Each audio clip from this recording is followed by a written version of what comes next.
2 దశాబ్దాలుగా సినీ పరిశ్రమలో రాణిస్తున్న త్రిష ఇప్పటికీ వరుస సినిమాలతో సోషల్ మీడియాలో హాట్ టాపిక్ గా నిలుస్తుంది.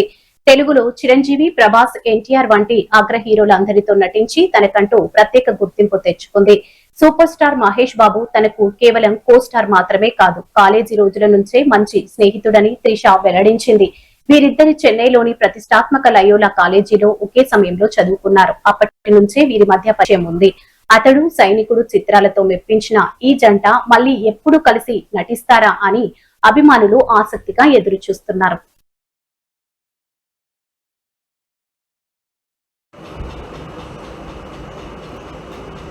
తెలుగు సినీ రంగానికి చెందిన అగ్రశ్రేణి కథానాయిక త్రిషకు సంబంధించి అనేక అంశాలు ఆసక్తికరంగా మారుతున్నాయి. ఇటీవల జరిగిన తమిళనాడు ఎన్నికల్లో ఆమె టీవీకే పార్టీకి మద్దతు ప్రకటించిన నేపథ్యంలో ఆ పార్టీ ఘన విజయం సాధించడాన్ని కూడా త్రిష అకౌంట్లోకి పోతుందనే ప్రచారం అయితే జరుగుతున్న నేపథ్యంలో తాజాగా ఆమె ఇచ్చిన ఒక ఇంటర్వ్యూలో తెలుగు సూపర్ స్టార్ మహేష్ బాబు సంబంధించి చెప్పిన విషయాలైతే ఆసక్తికరంగా మారాయి.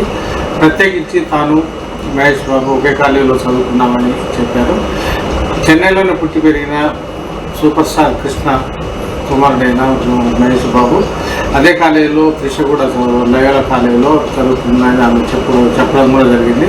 ఒక వృత్తిపరంగా సినీ పరంగా వ్యక్తిగతంగా కూడా తాము ఇతర ఎంతో మంచి స్నేహితులమని కూడా ఈ సందర్భంగా ఆమె ప్రకటించడం అయితే ప్రాధాన్యత సంతరించుకుంది. ఇప్పటికే మహేష్ బాబు సంబంధించి అతని వ్యక్తిత్వం కానీ అతని టైమింగ్ కానీ సినిమా షూటింగ్ సమయంలో మహేష్ బాబు వ్యవహరించే హ్యూమానిటీ కానీ మంచితనం కానీ తను ఎంతగానో ఆకట్టుకున్నాయని కూడా త్రిష అయితే చెప్పడం జరిగింది.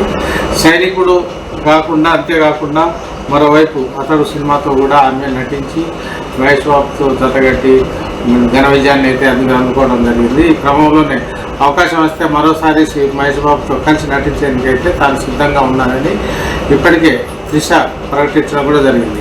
ఇదిలా ఉండగా త్రిషకు సంబంధించి తమిళనాడులో ఇప్పటికైతే హాట్ టాపిక్గా మారే ఆమెను కాబోయే ముఖ్యమంత్రి అంటూ కూడా పెద్ద ఎత్తున ప్రచారం జరుగుతుంది. గతంలో ఎంజేఆర్ రామచంద్రన్కు అత్యంత సన్నిహితురాలైన జయలలిత తరహాలోనే టీవీకే పార్టీ అధినేత విజయ్ తలపతికి కూడా అత్యంత సన్నిహితురాలైన త్రిష కూడా కాబోయే ముఖ్యమంత్రి అంటే పెద్ద ఎత్తున ప్రచారం అయితే జరిగింది. ఆమె తన గత ఎన్నికల్లో కూడా ఆమె పెద్ద ఎత్తున వ్యూహాత్మకంగా పార్టీ కోసం పనిచేసిందనే ప్రచారం కూడా జరుగుతున్న నేపథ్యంలో మరోవైపు ఆమె పొలిటికల్ ఎంట్రీ కూడా నేరుగా ఇచ్చే అవకాశాలు అయితే లేకపోలేదు. ముఖ్యంగా టీవీకే పార్టీ అధినేత విజయ్ దళపతి 2 స్థానాల నుంచి పెరంబూర్ నుంచి మరోవైపు తిరుచి నుంచి కూడా ఎన్నికల్లో విజయం సాధించడం జరిగింది. దీంతో ఒక స్థానాన్ని ఆయన వదులుకోవాల్సిన పరిస్థితి ఏర్పడింది. దీంతో ఆయన చెన్నైలోని తిరుచి స్థానం నుంచి రాజీనామా చేసేందుకైతే సిద్ధపడ్డారు.